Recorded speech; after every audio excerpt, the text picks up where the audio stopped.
Las antiguas predicciones describieron acontecimientos que empezaban con la expulsión de los judíos de la antigua Judea y su retorno siglos después a la tierra que hoy en día conocemos como Israel. Según algunos comentaristas de la Biblia, eso significa que en 1948 empezó una mortífera cuenta atrás. Siguen ocurriendo hechos geopolíticos que parecen seguir esa cuenta atrás con una precisión escalofriante. Una advertencia de los antiguos manuscritos que solo los maestros comprenderán. Si esto resulta ser cierto, va a cambiarnos la vida a todos.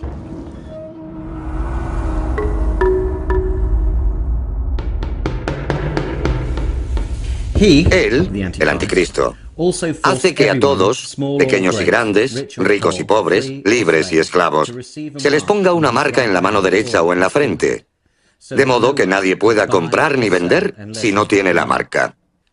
Apocalipsis 20, versículo 4.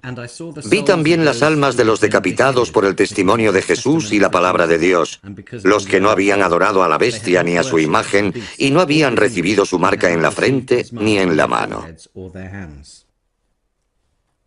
Veamos la grabación. Las escrituras hablan de un nuevo tipo de moneda que llegará, según algunos, en forma de una especie de microchip, en la frente o en la mano derecha, y con el que la gente podrá comprar y vender, y no podrá hacerlo si no lo tiene. Cada vez más, las instituciones financieras buscan nuevas tecnologías, intentando encontrar un tipo de moneda que funcione como las tarjetas de crédito, pero sin serlo, para que no sea fácil falsificarla, ni se pueda estafar a nadie. Obviamente, la implantación es la dirección en la que va esta tecnología. Sin duda, la siguiente revolución va a ser la nanotecnología. Es la capacidad para crear estructuras que manipulen la materia a nivel atómico y molecular. Podrá manifestarse en diminutos chips. Así que los humanos se convertirán en tecnología andante. La implantación ya se está dando a nivel experimental en los humanos. La tecnología básica ya existe, y el Apocalipsis nos dice que esa será la moneda final, y que nadie podrá comprar ni vender sin ella. Quien controle esa tecnología acabará controlando nuestras vidas. Y es muy probable que al final sea el gobierno el que controle todas esas tecnologías. Ahora ya podemos verlo. Los gobiernos han nacionalizado varias industrias, las mantienen, las regulan, tendrán el control, y esas tecnologías dominarán y controlarán nuestras vidas y podrán usarse con fines inicuos. Es todo un sistema diseñado para convertirnos en una sola identidad oficial. Y la única manera de acceder a ciertos servicios públicos y poder vivir nuestras vidas de una manera normal será utilizando esa especie de identidad asignada para confirmar que somos realmente nosotros. No estamos en contra de ninguna tecnología determinada, pero una vez implantadas esas tecnologías, si no tienes garantías y te descuidas, asumes esa presunción que parecen tener todos los gobiernos y las empresas de que cuando tienes los datos son suyos. Lo que no vemos es que esa información es nuestra. Si es sobre mí, es mía, ¿no? Y si va a hacerle algo o dañar a alguien, será a mí, ¿verdad? Por eso es tan importante que cuando se trata del control, la persona que lo controle debo ser yo. ¿Y usted? Y no un sistema nacional, internacional, que lo abarque todo y diga, bueno, para poder ganarte el pan y comprar esto o lo otro, vas a tener que vivir bajo un estado de vigilancia constante. El pasaporte electrónico con foto y un chip, una antena incrustada detrás de la foto, se lanzó, según dicen, para mejorar la seguridad. Pero hace justo lo contrario. Al gobierno le gusta mucho señalar que 20 o 21 países de la Unión Europea tienen el carnet de identidad. Pero lo que no dicen es que la gran mayoría, 19 de ellos, se lo impusieron a su población o lo aplicaron a toda la población durante la ocupación nazi, soviética o de cualquier dictador local. Hay que aprender de la historia. No podemos asumir que como estamos en el siglo XXI, Hitler, Stalin, Mao, Pol Pot, solo aparecen en los libros de historia, que lo de entonces no puede volver a pasar. Me temo que eso sería muy, muy ingenuo. El hecho de que una persona pueda ser identificada como parte de un grupo y otra persona forme parte de otro grupo puede acabar siendo una sentencia de muerte. Lo que debemos estudiar es si esas profecías que se hicieron, no lo olvidemos, hace más de 2000 años, hablan realmente de la tecnología. Jacob hablaba de la marca, una marca en la mano derecha o en la frente. Una marca sería un posible microchip con nuestros datos bancarios, nuestras tarjetas de crédito, nuestro historial crediticio y nuestra capacidad para comprar y vender. Visto así, está claro que es la tecnología, no cabe la menor duda. Yo tengo 2 perros y los 2 llevan su chip. Los medios están ahí. Es un proceso relativamente sencillo. Y sin duda, puede ocurrir. Puede que ahora mismo se estén haciendo pruebas en todo el mundo. Da miedo hablar de ello.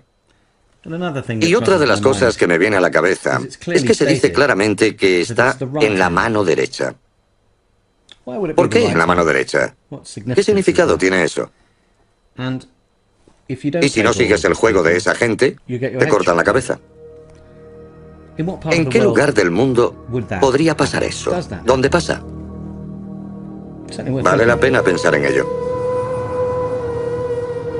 Volvamos a Oriente Próximo y a los últimos 7 años de historia de la humanidad. Muchos trabajarán por la paz en Oriente Próximo, aunque la profecía indica que Rusia, Irán, Turquía y otros países declararán la guerra a Israel. ¿Se predijo, pero ocurrirá?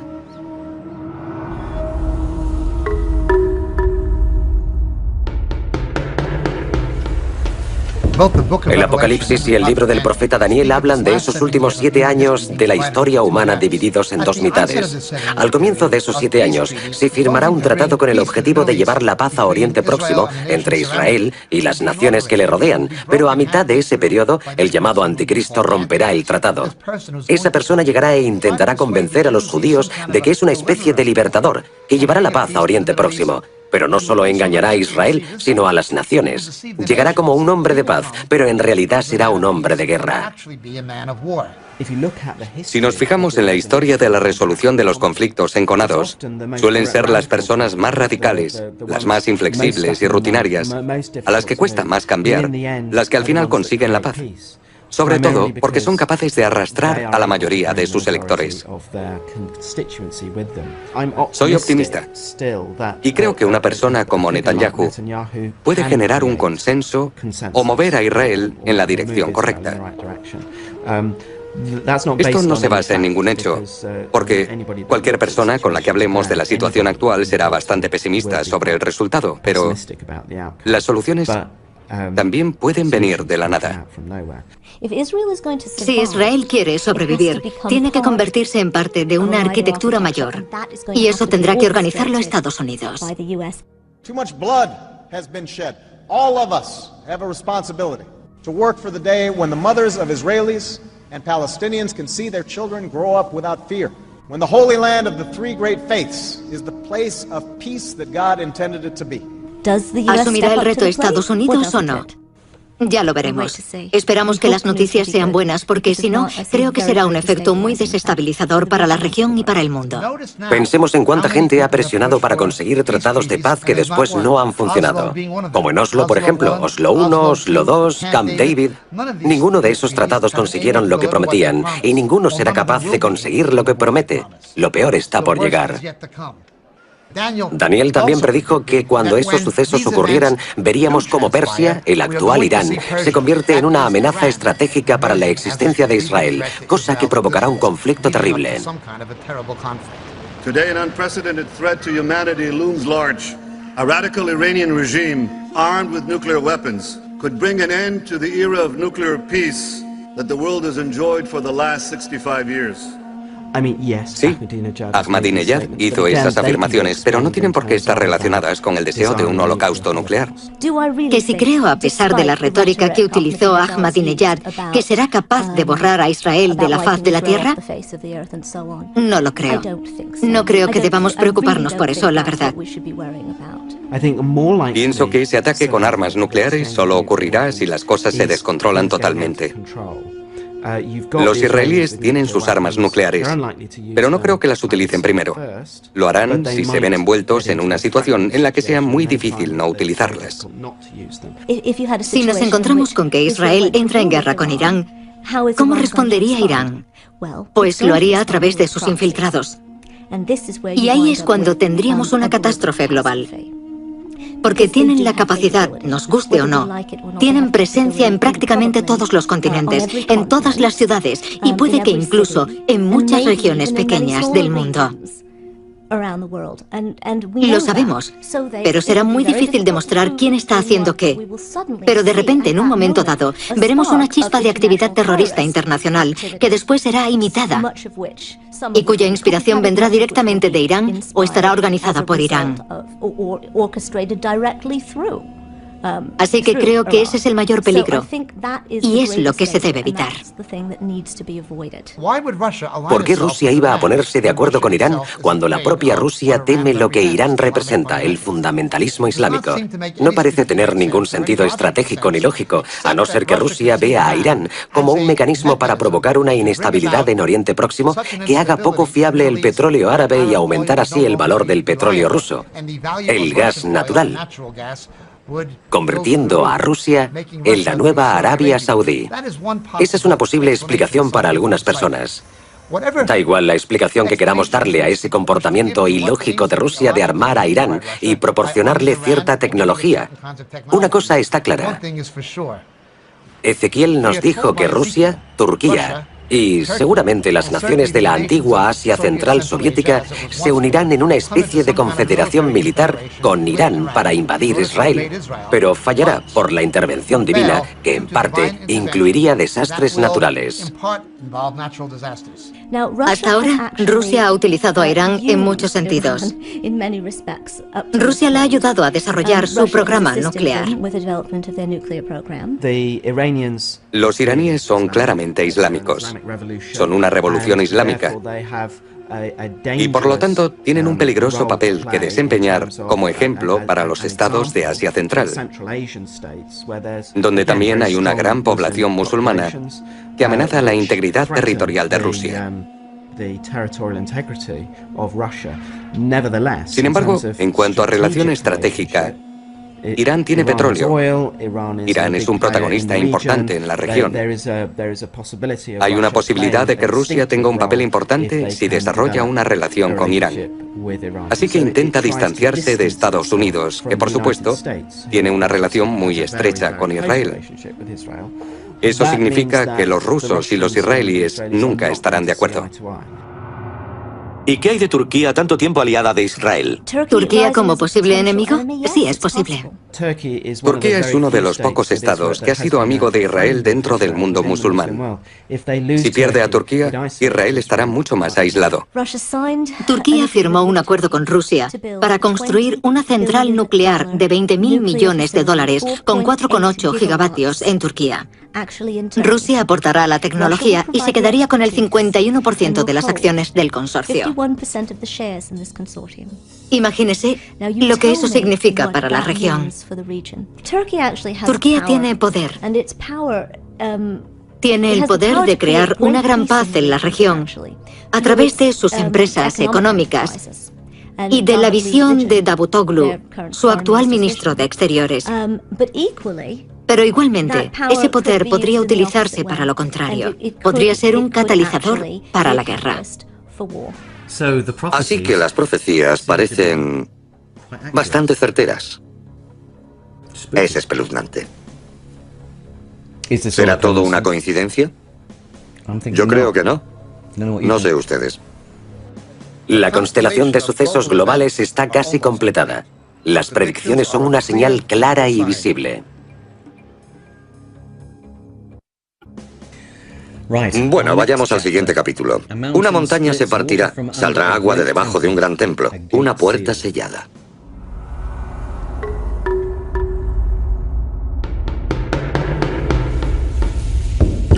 Aquel día se plantarán sus pies sobre el Monte de los Olivos, al este de Jerusalén. El Monte de los Olivos se partirá en dos, al este y al oeste. Quedará un gran valle. Aquel día brotarán aguas vivas de Jerusalén.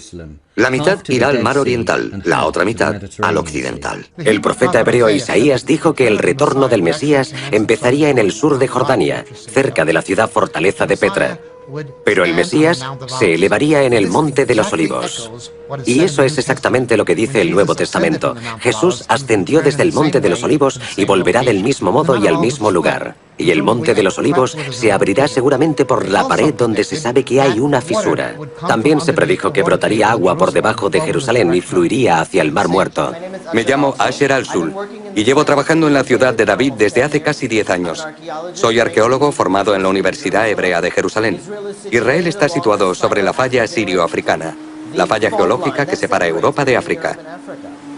Los terremotos han afectado a esta región desde la antigüedad. Los profetas hablan de que al final de los tiempos, un terremoto partirá el Monte de los Olivos por la mitad, y que las aguas de Jerusalén, como estas que tenemos debajo, fluirán hacia el Mar Muerto y hacia el Mediterráneo. Y donde estamos ahora, como sabemos, los terremotos han afectado a esta región y tienen la capacidad de cambiar su topografía. El hombre me hizo volver a la entrada del templo. De debajo del umbral del templo corría agua hacia el este.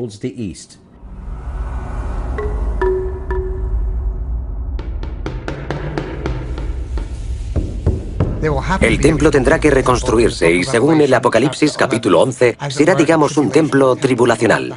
Eso tiene que ocurrir y ahora mismo hay yeshivas, escuelas religiosas judías, ocupándose de resucitar al antiguo sacerdocio levítico. Hay un instituto del templo que está recogiendo, restaurando y diseñando los objetos necesarios para reintroducir el culto levítico. Está ocurriendo mientras hablamos. La Torá nos obliga. Construidme un santuario y moraré entre la gente. Y eso exactamente estamos haciendo. Estamos intentando construir la casa de Dios, el tercer templo, como anunciaron los profetas, todos y cada uno de ellos, porque ese es el mismo centro del libro. Hay que responder a las órdenes, a las obligaciones de la palabra de Dios. Construidme un santuario y yo moraré entre vosotros. Así que empezamos con las cosas principales. La mesa del pan, el altar del incienso, la menora, los instrumentos musicales, las vestiduras del sumo sacerdote. Y poco a poco hemos conseguido reunir más de 70 elementos. Empezamos hace solo 25 años con un grupo pequeño de personas y ahora hay más de 100.000 personas que nos visitan cada año. Hay cientos de miles de personas de todo el mundo que entran en nuestra página web cada día y que intentan formar parte de este piadoso fenómeno histórico. Ha llegado el momento de que el mundo se congregue en torno a un solo Dios, y donde Él dijo, en Jerusalén. En cuanto empecemos, deberíamos tardar 1 o 2 años en construirlo. El 21 de mayo de 2009, el fiel movimiento del Monte del Templo presentó al mundo en Jerusalén la piedra angular del templo de 13 toneladas de peso. Luego, el hombre, un ángel, me hizo volver al pórtico exterior del santuario que mira hacia oriente. Estaba cerrado. El Señor me dijo, este pórtico permanecerá cerrado.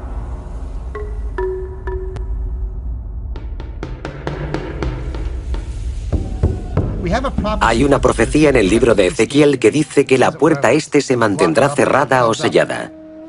Solimán el Magnífico, sabedor de la creencia judía de que el Mesías entraría por la puerta este, colocó un cementerio justo delante, para corromper a los judíos que intentaran entrar por esa puerta a través del cementerio al tener contacto indirecto con los cadáveres. Además la selló, cumpliendo esa profecía desconocida para él. Sin embargo, el Espíritu de Dios volverá a entrar por esa puerta al final de la era. A pesar del deseo de mucha gente a lo largo de los siglos de volver a abrirla, sigue cerrada, como profetizó Ezequiel. Hoy es plenamente visible frente a la grieta del Monte de los Olivos, dominando el Valle del Cedrón, en la muralla de Jerusalén, en el lado este de la ciudad vieja. Sigue allí, como dijo Ezequiel. De nuevo Ezequiel. El hombre me hizo volver a la entrada del templo.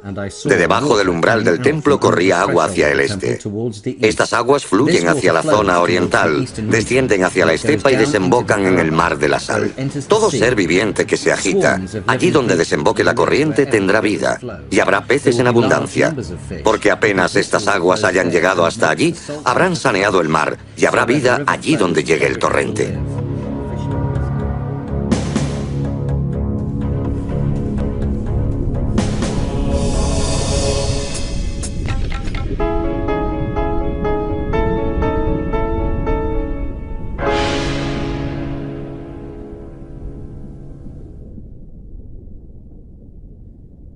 Bien, todo esto aún no ha pasado.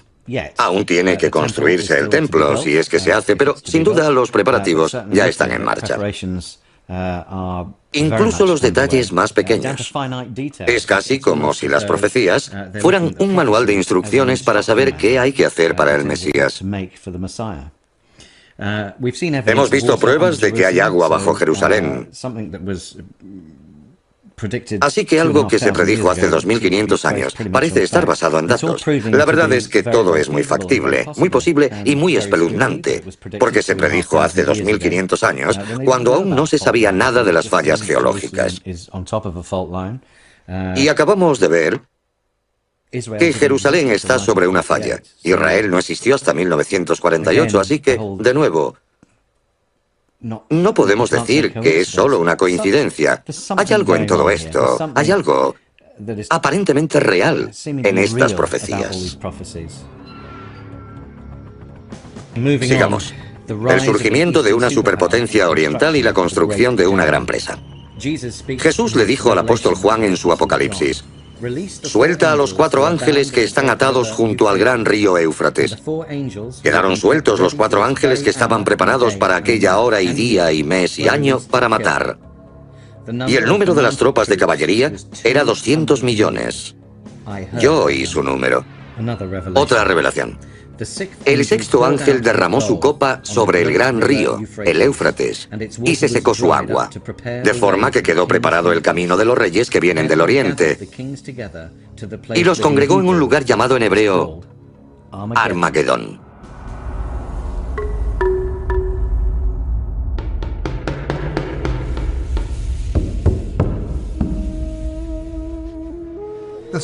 Las escrituras hablan de que los reyes de Oriente invadirán Oriente Próximo. Gengis Khan casi lo intentó, pero nunca lo hizo. No era el momento adecuado. Las únicas naciones del mundo que podrían reunir un ejército de 200 millones serían las de Extremo Oriente. Algunos han especulado sobre si será Xin, el antiguo nombre de China. Sea como sea, deberá cruzar el río Éufrates. Ahora mismo hay una presa en Turquía que podría restringir o incluso bloquear la circulación de las aguas hacia el delta mesopotámico, el creciente fértil, el río Éufrates, que podría hacer que esa profecía se cumpliera. China mira cada vez más hacia Oriente Próximo por el petróleo. No quiero decir que vaya a ser China, pero no hay muchas más posibilidades. Y sin duda, por lo que está ocurriendo, está empezando a convertirse en una posibilidad factible. En cuanto a la tecnología, la presa, el Éufrates seco, es increíblemente espeluznante que eso pueda hacerse ahora. Y que por supuesto que se predijera. No sé, ¿qué les parece? A pesar de los esfuerzos desesperados, el mundo será testigo del mayor holocausto de todos los tiempos. Eso se predijo, pero ¿ocurrirá? Pues aquí estamos, hemos llegado. El Armagedón y el día en que la tierra se parará. Jesús habla en el Apocalipsis 16, versículo 16, y los congregó en un lugar llamado en hebreo Armagedón. Jesús dijo, según Mateo: porque habrá una gran tribulación como jamás ha sucedido desde el principio del mundo hasta hoy, ni la volverá a haber. Y si no se acortan aquellos días, nadie podrá salvarse. Pero en atención a los elegidos, se abreviarán aquellos días.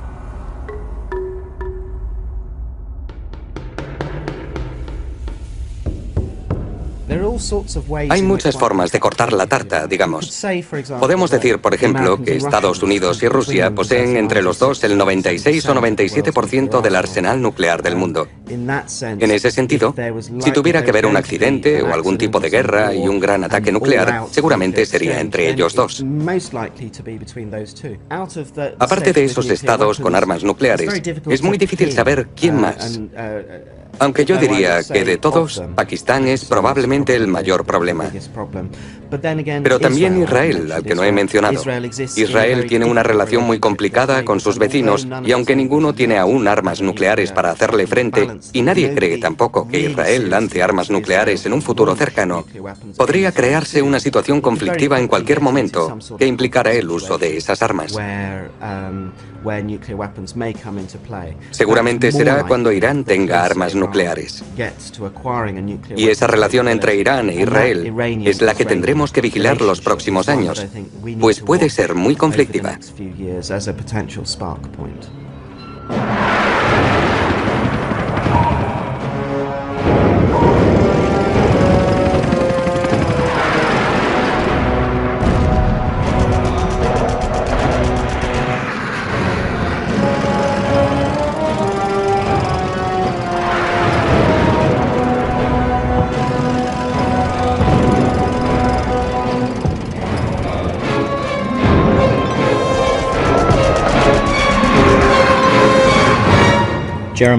Jeremías 25, versículo 33. Aquel día habrá víctimas del Señor de un extremo al otro de la tierra. Nadie llorará por ellos ni los enterrará. Serán como estiércol sobre el suelo.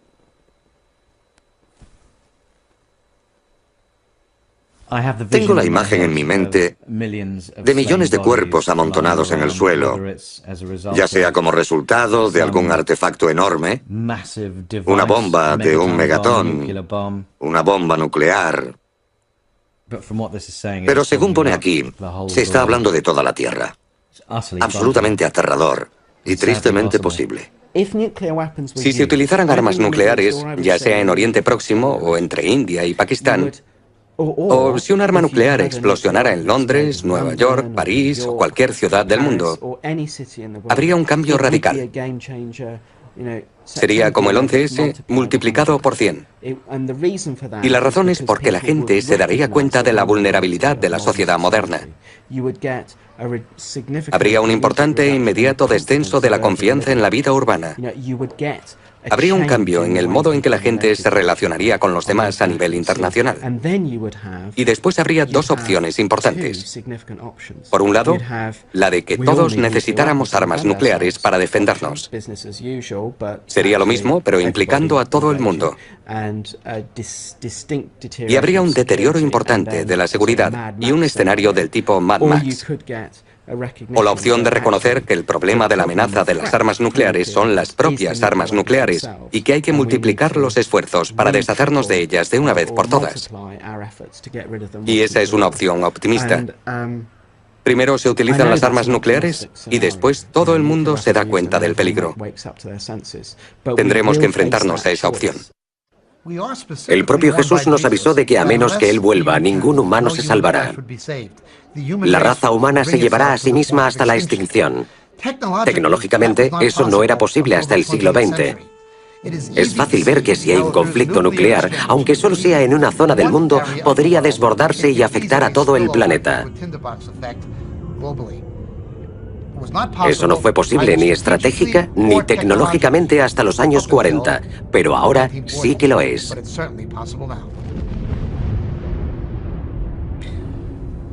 Yo he visto una imagen horrible en mi cabeza.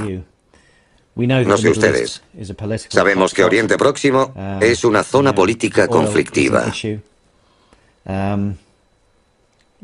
Sabemos que el petróleo es un problema. Sabemos que la humanidad ha creado la capacidad de exterminarse. Que los rusos tienen unas 13.000 cabezas nucleares en su país, los estadounidenses 9.000 y los británicos unas 160. La tecnología está ahí, la potencia de fuego está ahí. Podría pasar, podría pasar. Es una idea muy fuerte y estoy seguro de que desde que se concibió la bomba nuclear ha sido un miedo presente en todas las mentes. En la mía, desde luego. Su carne se pudrirá cuando todavía estén vivos. Sus ojos se pudrirán en sus cuencas, sus lenguas se pudrirán en sus bocas. Libro de Zacarías 14:12, hace unos 2500 años. Bueno, hasta ahora solo le hemos echado un vistazo por encima a un tema muy fascinante. Desde el momento en que empecé este viaje, supe que iba a ser fascinante. Sin embargo, después de llegar hasta aquí, he visto que es muy interesante, muy aterrador, y no dejo de preguntarme, ¿cómo podemos parar esto? ¿Cómo podemos prevenirlo? La verdad es que no sé si podemos. Resumamos lo visto hasta ahora. Como advirtió Jesús y predijo Daniel, los romanos destruyen Jerusalén y los judíos son deportados progresivamente en los siglos I y II de Jerusalén y de la zona sur de Israel. La historia ha estado plagada de antisemitismo, de odio hacia los judíos, de ese os odiamos. Los judíos eran perseguidos en todos los países en los que vivían. Ni siquiera es lógico, pero ya se predijo en la Torá, en el capítulo 28 del libro del Deuteronomio y en el 26 del Levítico, que esas cosas les pasarían a los judíos. Recogeré a los hijos de Israel de entre las naciones a donde han ido. Los reuniré de todas partes para llevarlos a su tierra. La cuestión de este pasaje es que aún no ha habido un momento en la historia en la que todos los judíos del mundo hayan vuelto a Israel y hayan recuperado su tierra y su nacionalidad, a excepción de en 1948. Y aunque nos enfrentábamos a una gran catástrofe y la sensación era que ese experimento de establecer un Estado judío iba a llegar a su fin, alguien de arriba tenía otros planes. Y en 6 días conseguimos vencer a nuestros enemigos en todas las fronteras y volver a convertir a Jerusalén en la capital del pueblo judío, la capital del Estado de Israel y la capital de Dios en el mundo, como anunció hace 3000 años el rey David. Viene gente de todas partes del mundo que habla, no sé, docenas de lenguas a un país y convierte a esa bella durmiente en una lengua de uso. En los últimos días, el siclo, la antigua moneda judía, se recuperará. Y adivinen. Hace casi 3000 años, Jesús dijo a Isaías: haré brotar ríos en cumbres desoladas, en medio de los valles manantiales. Transformaré el desierto en marisma y el yermo en fuentes de agua.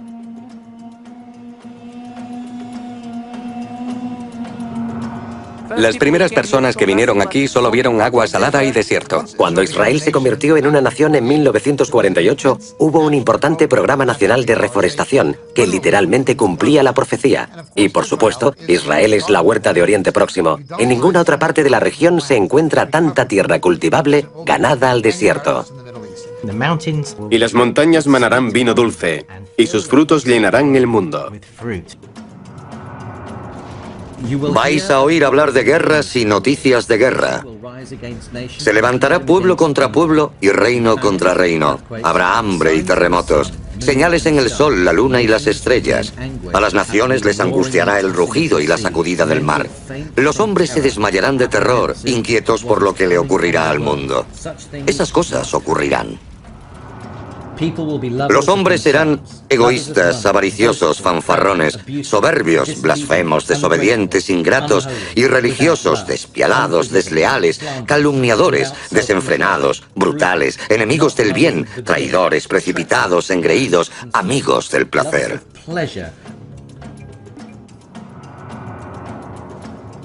A lo largo de los años, Richard Truss ha visto un aumento en la desviación de gente de las iglesias del auténtico cristianismo. Se han alejado de la verdad bíblica. Estamos viendo unas iglesias que estuvieron basadas en la Biblia y relacionadas con una moralidad bíblica, y que ahora ya no son ni una simple apostasía religiosa, sino un libertinaje moral y una falta fundamental de ética económica. Habrá una confluencia de desastres medioambientales, económicos, políticos y estratégicos, la mayoría centrados en Oriente Próximo. En la desesperación, el mundo recurrirá a un líder político y a un líder religioso como una especie de figura redentora.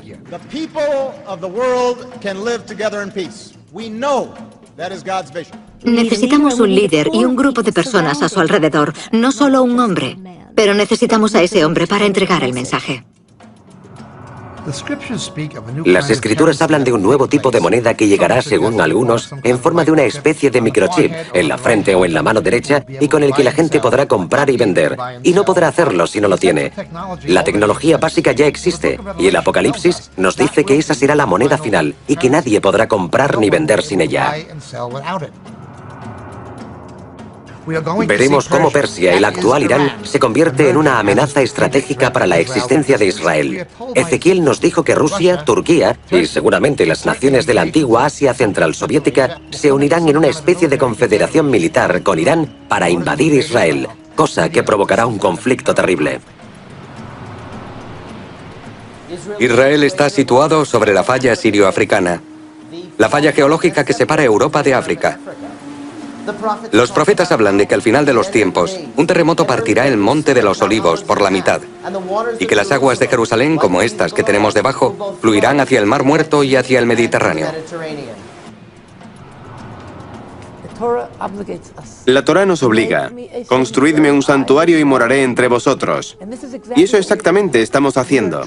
Estamos intentando construir la casa de Dios, el tercer templo. En cuanto empecemos, deberíamos tardar 1 o 2 años en construirlo. A pesar del deseo de mucha gente a lo largo de los siglos de volver a abrirla, sigue cerrada como profetizó Ezequiel. Hoy es plenamente visible frente a la grieta del Monte de los Olivos, dominando el Valle del Cedrón, en la muralla de Jerusalén, en el lado este de la ciudad vieja. Sigue allí, como dijo Ezequiel. Las únicas naciones del mundo que podrían reunir un ejército de 200 millones serían las de Extremo Oriente. Algunos han especulado sobre si será Sin, el antiguo nombre de China. Sea como sea, deberá cruzar el río Éufrates. Ahora mismo hay una presa en Turquía que podría restringir la circulación de las aguas hacia el Éufrates, que podría hacer que esa profecía se cumpliera.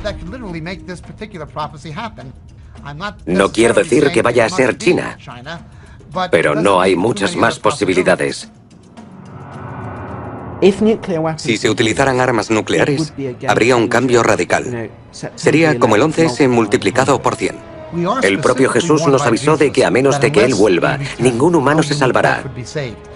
La raza humana se llevará a sí misma hasta la extinción.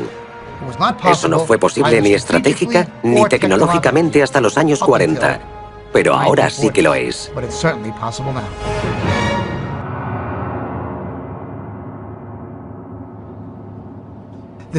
Igual que en tiempos de Daniel, hubo gente que entendió los acontecimientos de esa época, también habrá gente que en los últimos días hará lo mismo. Serán capaces de entender, pero ya nos avisó Daniel, los malvados no lo entenderán. Y también nos avisó de que habría una salida. El Nuevo Testamento enseña a sí mismo que cuando esos sucesos empiecen a ocurrir, llegará un momento en que los justos podrán escapar. Bueno, todos hemos visto lo mismo y es fascinante. Primero, debemos aceptar si lo que hemos visto ocurrirá en el futuro y no en un futuro muy lejano, por lo que parece. Creo que solo pueden sacarse 2 conclusiones. Una es que todo esto son tonterías, no es verdad, no va a pasar. Y por lo tanto no hay nada de qué preocuparse, podemos levantarnos y decir, bueno, ha sido entretenido, y seguir con nuestras vidas, que no está mal. Y la otra es aceptar que esto es lo que ocurrirá en el futuro y empezar a pensar cómo afrontarlo y qué podemos hacer. Para mí, esta es la más difícil. Lo fácil es olvidarse. Este viaje ha sido increíble. Muy interesante y preocupante al mismo tiempo. Pero me ha dejado con ganas de saber más. Ahora les dejo en las expertas manos de Jacob. Quiero que la gente estudie las pruebas y se convenza por sí misma.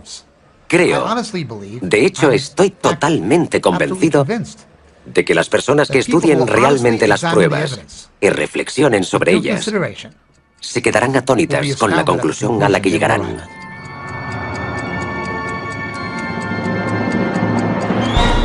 En el momento en que se concluyó este documental hubo más acontecimientos que parecen respaldar las profecías bíblicas.